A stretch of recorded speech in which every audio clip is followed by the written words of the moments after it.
Welcome to Samba Samba. Enjoy the video. You begin by cutting variables fast.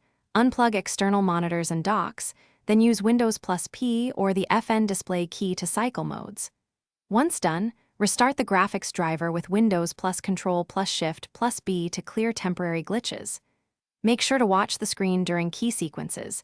If the duplicate image disappears, you're already close.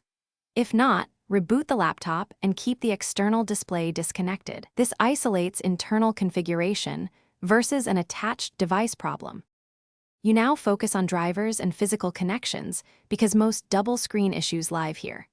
Update the GPU driver from Device Manager or roll back if the problem started after an update. Drivers control display mapping. Next, test cables and ports by swapping HDMI or display port cables and trying another monitor to rule out hardware faults. Once done, boot into safe mode to see if the issue persists with minimal drivers. This tells you if a recent app or driver is the culprit. You finish by resetting and reinstalling to remove stubborn configuration errors.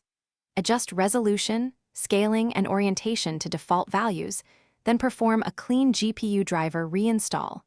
Use Display Driver Uninstaller or the vendor's Clean Install option to avoid leftover files. If the double image remains, run a built-in hardware diagnostic or use system restore to return to a point before the problem began. One key troubleshooting tip. If the BIOS screen shows duplication, suspect.